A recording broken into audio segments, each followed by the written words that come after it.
陈浩从未想过，一句看似冲动的话会彻底改变两个人的职场命运。那是2021年3月15日的会议室，刘斌正得意洋洋地宣布裁员名单。当听到自己名字的那一刻，陈浩并没有感到意外，甚至内心还有些平静，因为他知道这场较量早在半年前就已经开始了。那你下一步打算怎么办？刘斌问出这句话时，眼中满含着胜利者的优越感。他以为自己成功铲除了公司的眼中钉，可以高枕无忧地享受胜利果实。然而陈浩的回答却让在场所有人都记住了这个瞬间。3个月后你就知道了。那语气不卑不亢，那眼神深邃而自信，仿佛一切都在他的掌控之中。当时没有人相信这句话背后隐藏着什么，大家都以为这只是一个失意者的嘴硬，包括刘斌在内，所有人都认为陈浩不过是在虚张声势。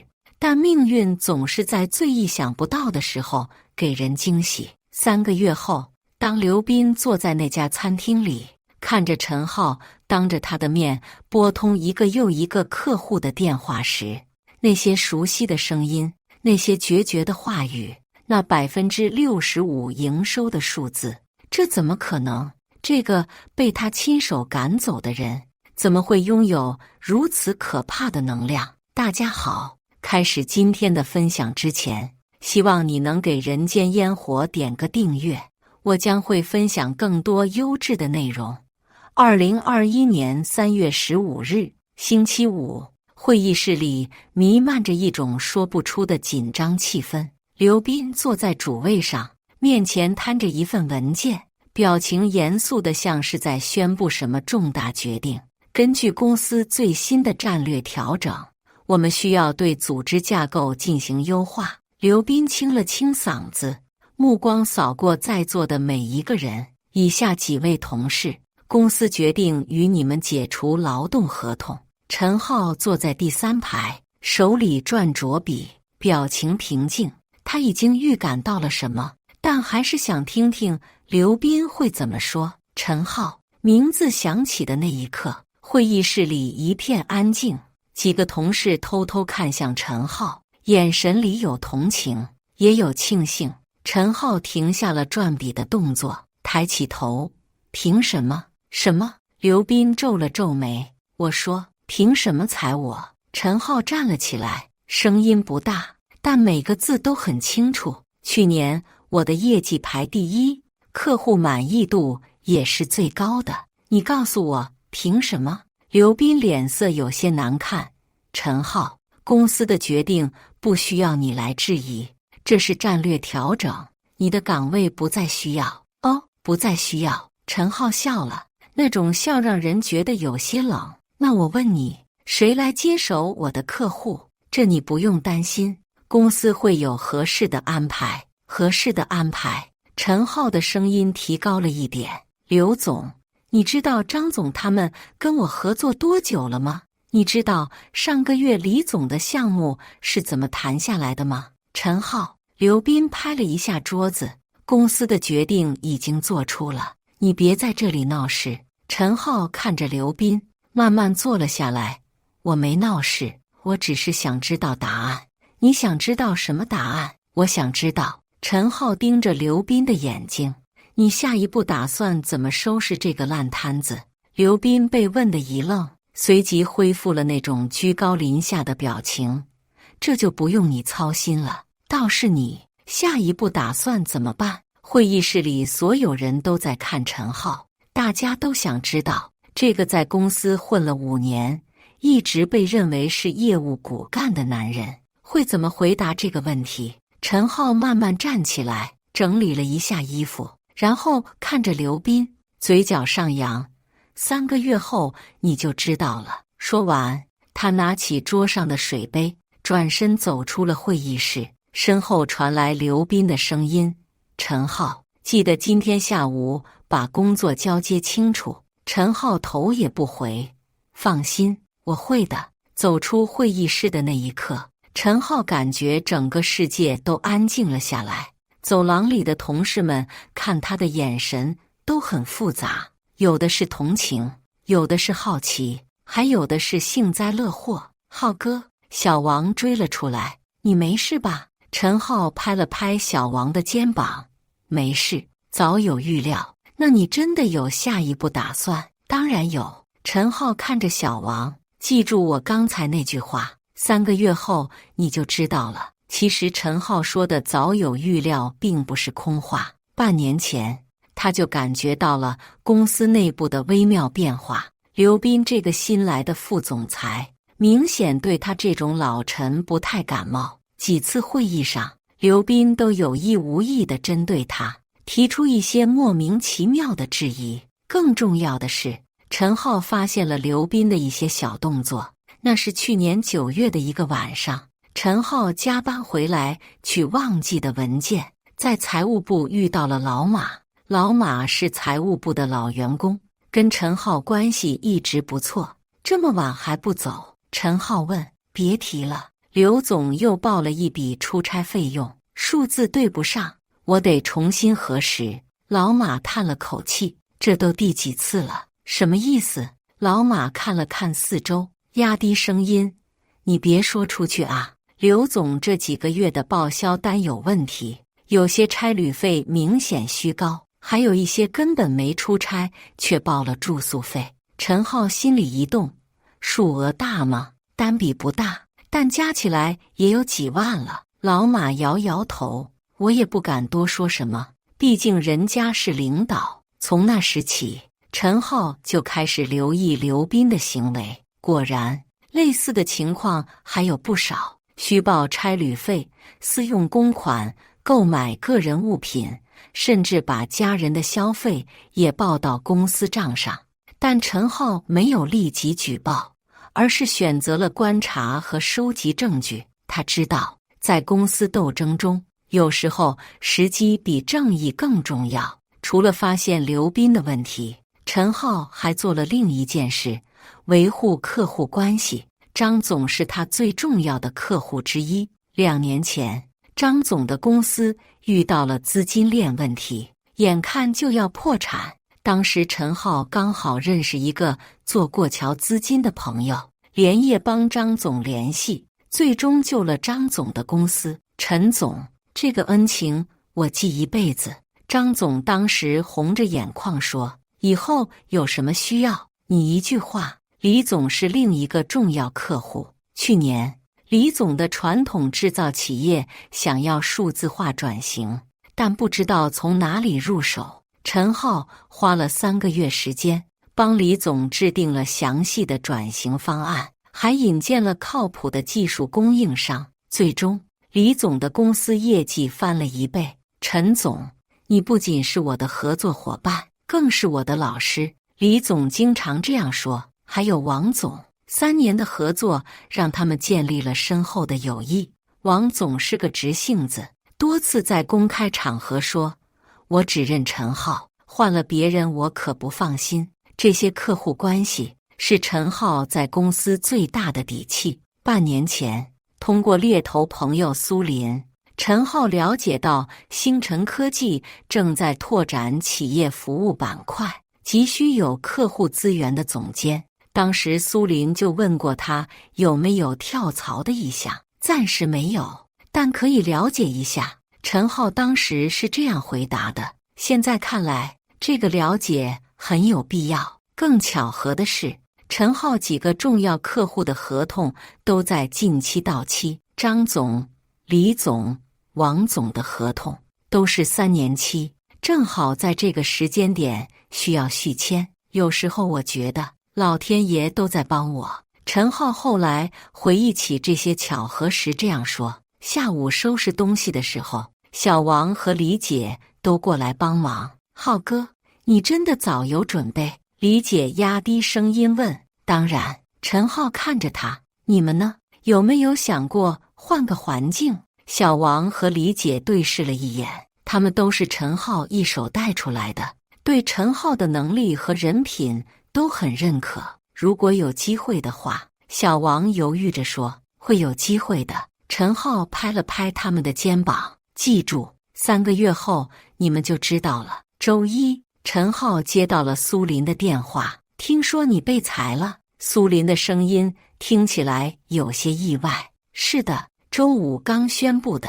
那个刘斌脑子有问题吧？裁谁不好，裁你。苏林笑了，不过这样也好，星辰科技那边还在等你的回复呢，现在可以谈了。陈浩说，什么时候面试？还面什么试？他们老板直接说了，只要你愿意来，企业服务总监的位置就是你的。这么直接？废话，你在行业里的名声谁不知道？他们本来就想挖你，现在是天赐良机。星期三，陈浩正式入职星辰科技，担任企业服务总监。星辰科技的老板姓程，40出头，是个技术出身的创业者。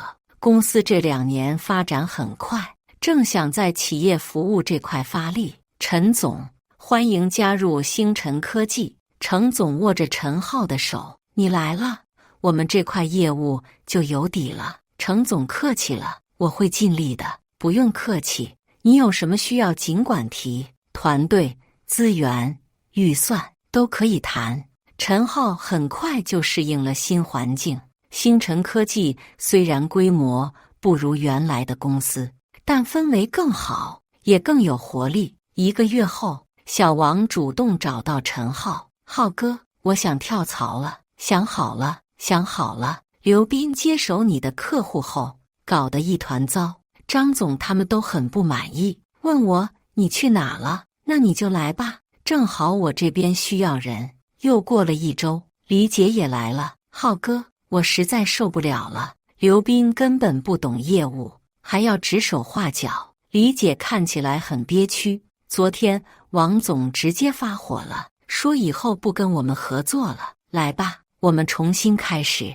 有了小王和李姐，陈浩的团队就基本成型了。他们很快签下了2个中型客户，证明了团队的实力。这期间，陈浩也开始联系以前的老客户，当然表面上只是叙旧。张总，最近项目怎么样？别提了。陈总，你走了以后，他们派了个新人来对接，什么都不懂。张总在电话里抱怨，我们现在都在考虑换供应商了。哦，有什么好的选择吗？还在看，有合适的你推荐一下。我现在在星辰科技，如果有需要的话，可以了解一下。星辰科技，我听说过，技术实力不错，改天我们详细聊聊。类似的对话，陈浩和李总、王总也都有过。而此时的刘斌正沉浸在清除公司毒瘤的成就感中。他以为陈浩的离开对公司没什么影响，甚至在内部会议上说，有些人走了，公司反而更健康了。他不知道的是，真正的风暴正在酝酿。裁员2个月后，刘斌觉得一切都在掌控中。几个大客户虽然偶尔抱怨新的对接人员不够专业，但合同还在，钱还在进账，业绩还算稳定。刘斌开始在公司内部炫耀自己的英明决策。你们看，没有陈浩，公司不是照样运转得很好。他在部门会议上说，有些人啊，就是把自己看得太重要了。刘总英明，下面的人附和着。说实话，当初留着陈浩是我心软了，像他那种桀骜不驯的人，就应该早点清理出去。刘斌越说越来劲，现在公司的氛围多好，大家都很团结。正是在这种得意洋洋的状态下，刘斌做了一个决定，主动约陈浩吃饭。我想当面看看他现在的落魄样子。刘斌对秘书说，给他点教训，让他知道跟我作对的下场。周4晚上，陈浩准时出现在约定的餐厅。他穿着一身新买的西装，精神状态看起来不错。哟，陈总，好久不见。刘斌站起来，脸上挂着假笑。确实好久不见。陈浩坐下。刘总今天怎么想起请我吃饭？哈哈，老同事嘛，关心一下。刘斌倒了杯酒，怎么样？新工作还适应吗？薪水应该没我们这儿高吧？还行，谢谢关心。陈浩端起茶杯，我听说你去了星辰科技，那公司规模不大吧？估计也给不了多少钱。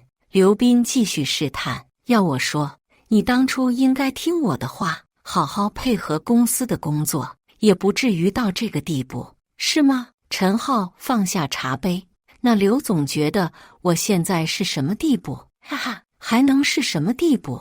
从总监变成普通员工呗。刘斌得意地笑了，说实话，当初留你是我心软了，你这种人就该早点清理。现在公司业绩稳定，大家配合默契，比以前好多了。哦，业绩稳定。陈浩点点头。那张总他们还满意吗？当然满意了，我们的服务质量一直很高。刘斌挺了挺胸，没有你，我们照样做得很好，是吗？陈浩拿出手机，那我问问张总。你问什么？刘斌有些疑惑。陈浩没有回答，而是直接拨通了张总的电话，并且开了免提。喂，张总吗？陈总，你怎么有空给我打电话？张总的声音从手机里传出来，刘斌的脸色开始变化，想问问您，我们之前聊的那个合同的事，考虑的怎么样了？哦，那个啊，我们董事会昨天刚开完会，已经决定了，明天就正式通知他们解约，3年的合同全部转给你们星辰科技。刘斌的脸瞬间变得苍白。好的。那我们明天准备一下材料。陈浩看着刘斌，嘴角微微上扬。没问题，陈总，这次合作我们很期待。说实话，你走了以后，他们那边的服务质量下降太多了，我们实在忍不了。理解，理解。那我们明天联系。好的，陈总再见。陈浩挂了电话，看着脸色铁青的刘斌，刘总。你刚才说什么来着？这不可能。刘斌结结巴巴地说，不可能。陈浩又拿起手机，那我再问问李总。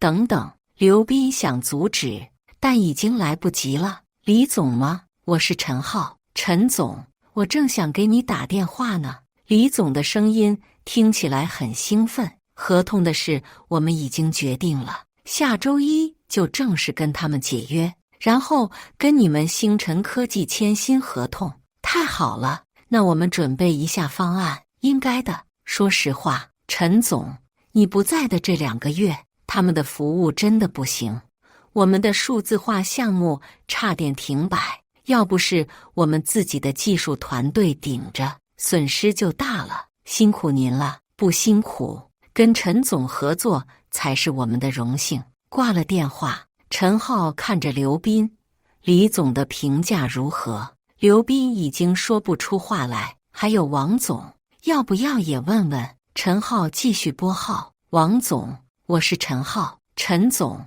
我等你电话等了半天了。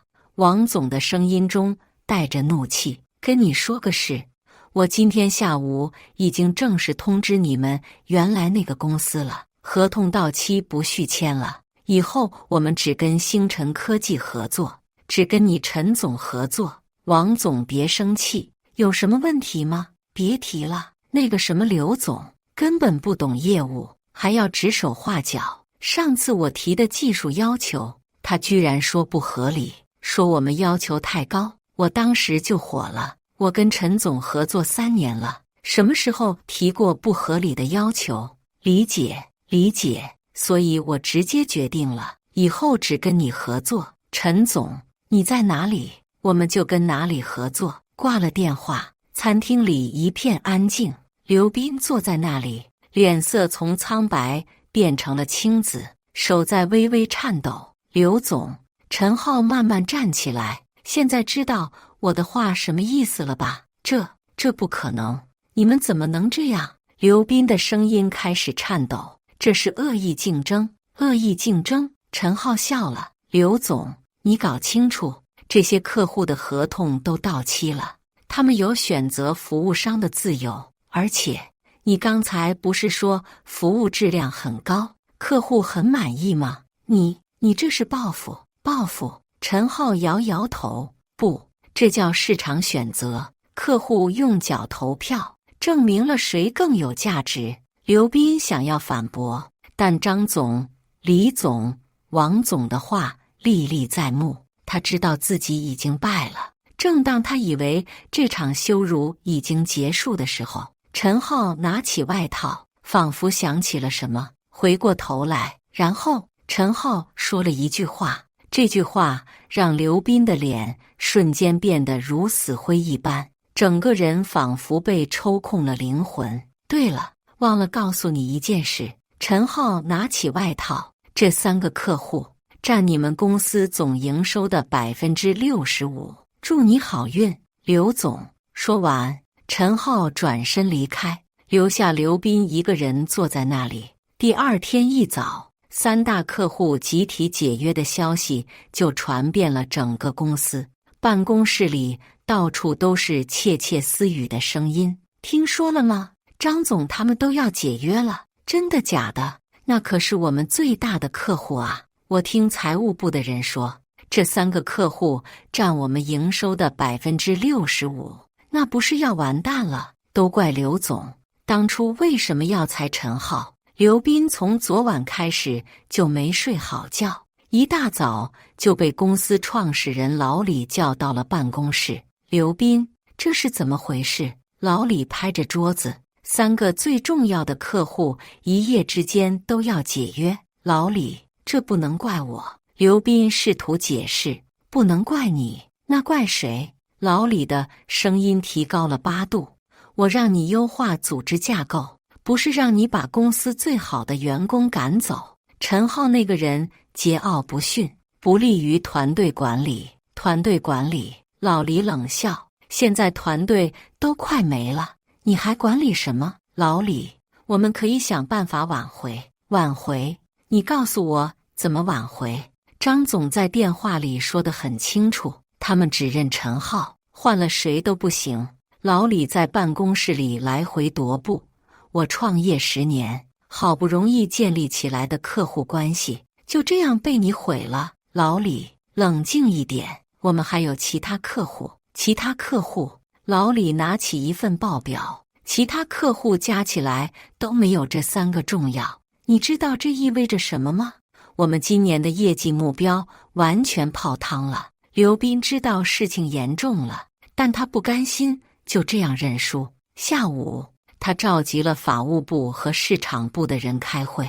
我怀疑陈浩在离职前就在策划这件事。刘斌说，他可能泄露了我们的商业机密，或者利用职务便利提前联系客户。我们要通过法律手段阻止他。法务部经理皱着眉头，刘总，客户选择合作伙伴是他们的自由，我们很难从法律角度。那就说他泄露商业机密，但是我们有证据吗？证据？刘斌愣了一下，证据可以找啊。市场部经理也表示担忧。刘总，我觉得我们现在应该想办法挽回客户，而不是和陈浩打官司。挽回？怎么挽回？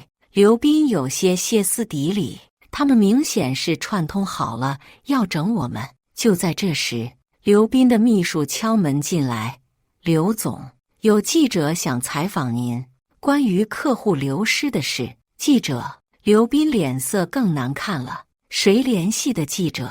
不知道，他们说是接到爆料，想了解一下公司的情况。刘斌知道这件事已经闹大了。与此同时，陈浩正在星辰科技的办公室里从容地应对各种询问。陈总，听说您的老东家有3个大客户要跟您合作。程总兴奋地问。是的，都是老客户了，合作很愉快。太好了，这样我们今年的业绩目标就有保障了。程总，我想申请扩大团队。陈浩说，这3个客户的项目都不小，我们需要更多人手。没问题，你需要什么人？我全力支持。下午，陈浩接到了老马的电话：“陈总，我听说了你那边的事，恭喜恭喜！”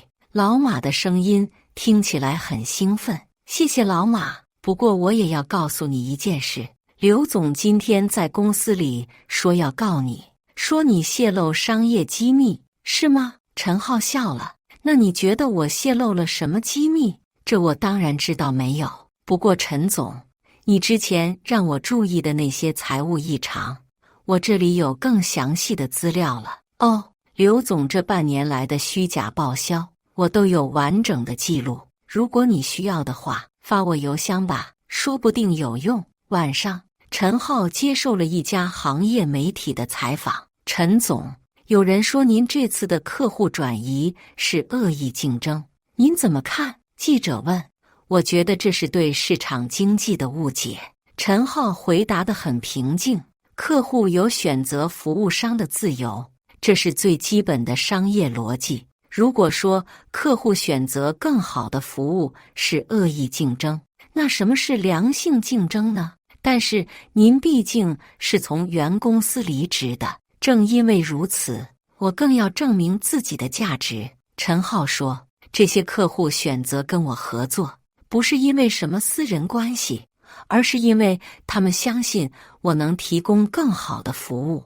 您对原公司有什么想说的吗？”陈浩想了想，“我希望他们能够认识到，人才是企业最重要的资产。一个企业如果不珍惜自己的员工，最终受损失的还是企业自己。”这篇采访发布后，在行业内引起了广泛讨论，很多人开始关注这个案例，有人称之为最昂贵的裁员。正好3个月整，陈浩主动给刘斌发了条短信：“有时间聊聊吗？”刘斌看到短信时，正在办公室里发愁。这3个月来，公司的状况越来越糟，3大客户的离开，不仅仅是营收的损失，更是信心的打击。其他一些中小客户也开始质疑公司的服务能力，有几个已经明确表示不会续约。更要命的是，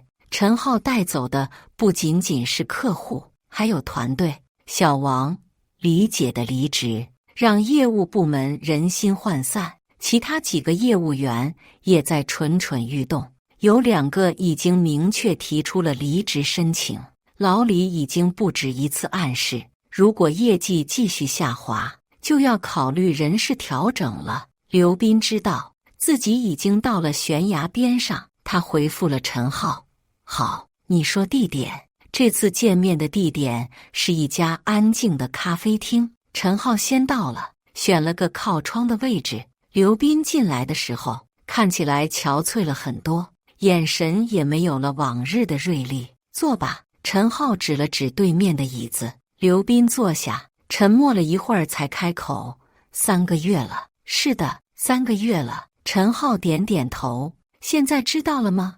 你到底想要什么？”刘斌直视着陈浩：“你已经赢了，还想怎么样？”“我想要你承认，当初裁我是个错误。”陈浩的语气很平静。“就这样，就这样。”刘斌苦笑了一下：“如果我承认错误，你会放过公司吗？”“我从来没想过要整垮公司。”陈浩摇摇头：“公司里还有很多无辜的同事，我不会那么做。”“那你想要什么？”“我已经说了，我要你承认错误。”陈浩停顿了一下：“而且，我希望你能从这件事中学到点什么。”刘斌沉默了很久，然后说：“如果我承认错误，你愿意回公司吗？”“老李说了，可以给你副总的职位。”“副总？”陈浩笑了。“刘总，你觉得我还会回那个地方吗？”“为什么不会？”“副总的职位、股份、薪水都可以谈，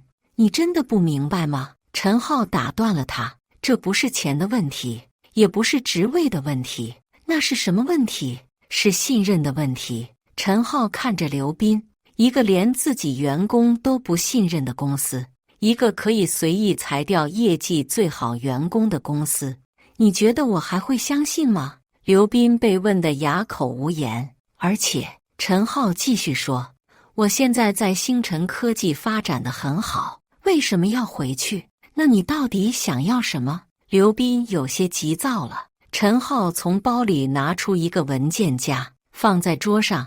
我想要的是正义。什么意思？打开看看。刘斌打开文件夹，脸色瞬间变得苍白。里面是他这半年来所有虚假报销的详细记录，包括金额、时间、用途，甚至还有一些票据的复印件。这是从哪里来的？刘斌的声音开始颤抖。这重要吗？陈浩平静地说，重要的是，这些都是事实。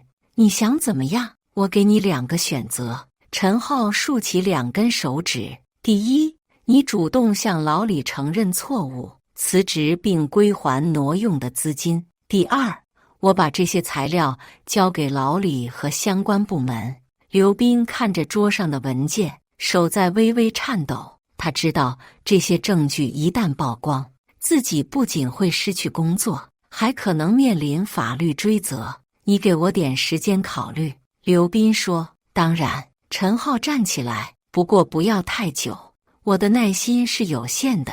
走出咖啡厅的时候，陈浩没有回头，他知道这场较量已经结束了。1周后，刘斌主动向老李提交了辞职报告，并承认了自己在财务方面的违规行为。老李看到辞职报告时，先是愤怒，然后是失望，最后是无奈。为什么？老李问。为什么要这样做？刘斌低着头。我也不知道，可能是鬼迷心窍吧。那陈浩的事呢？是我的错。刘斌的声音很小。我不应该裁他，更不应该用那种方式。现在说这些还有什么用？老李叹了口气。公司的损失谁来承担？刘斌默默地从包里拿出一张支票。这是我能还的，剩下的我会想办法。老李接过支票，摇了摇头。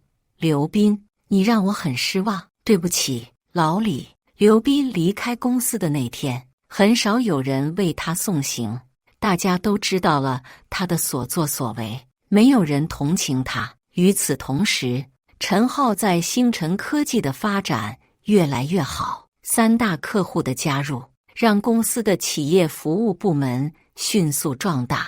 程总对陈浩的表现非常满意，不仅提升他为合伙人，还给了他更大的发展空间。陈总，你真是我们公司的福星。程总经常这样说。小王、李姐在新环境下也得到了更好的发展机会，他们不仅涨了薪水，还学到了很多新技能，还是跟着浩哥有前途。他们经常这样感慨。半年后，陈浩原来的公司业绩持续下滑，老李不得不出售了部分股份来维持运营，公司的规模缩小了一半，很多员工都选择了离职。如果当初没有裁陈浩就好了，老李经常这样懊悔。1年后，行业峰会在市中心的5星级酒店举行，陈浩作为星辰科技的合伙人，受邀做主题演讲。今天我想和大家分享的主题是人才的真正价值。陈浩站在讲台上，面对台下数百名观众。很多企业认为员工是可以随时替换的资源，但事实上，真正优秀的员工带给企业的不仅仅是当前的业绩，更是未来的可能性。台下响起了热烈的掌声。一个企业如果不珍惜自己的人才，最终受损失的还是企业自己，因为人才流失的成本往往比我们想象的要高得多。陈浩看到台下有个熟悉的身影，刘斌，他坐在最后一排，默默地听着，神情复杂。我想告诉所有的管理者，永远不要小看任何一个员工的价值，也永远不要低估他们的能力，因为你永远不知道，今天你轻视的人，明天可能成为你最强的竞争对手。演讲结束后，掌声经久不息，很多人围着陈浩要名片，邀请合作。散会的时候，陈浩看到刘斌独自一人走向出口。刘总，陈浩叫住了他。刘斌回过头，脸上有些尴尬。陈总，恭喜你的成功。谢谢。陈浩走到他面前，最近怎么样？还行，在一家小公司做销售总监。刘斌苦笑了一下，跟以前比差远了，但也算有个工作，挺好的。陈浩点点头，踏踏实实做事，总会有机会的。陈总，刘斌犹豫了一下，当初的事是我错了，过去的事就不用提了。陈浩拍了拍他的肩膀，每个人都会犯错，关键是要学会改正。谢谢你的宽容。不用谢我。陈浩看着刘斌，职场如战场，但战场上也有规则，希望你能记住这次的教训。说完，陈浩转身离开了。刘斌看着陈浩的背影，心情复杂。他知道，如果没有那句3个月后你就知道了，可能一切都不会发生。但世界上没有如果，只有结果。3年后，星辰科技成功上市，陈浩作为合伙人获得了丰厚的回报，而他原来的公司早已经被收购重组，老李也退出了管理层。有时候我觉得那句话真的改变了我的人生。陈浩在接受采访时说，3个月后你就知道了，不仅仅是对别人的宣告，更是对自己的承诺。您觉得这个案例给职场人什么启示？记者问。我觉得有2点。陈浩想了想，第一，永远不要小看任何人，包括你的下属和对手。第二，真正的实力不是靠位置体现的，而是靠价值证明的。最后想对年轻的职场人说什么？陈浩笑了，记住，金子总会发光的，但前提是你得先成为金子。以上就是今天分享的故事。大家有什么想说的、想吐槽的，欢迎在下方评论交流。也更希望能给人间烟火点个订阅，我将会分享更多优质的故事内容。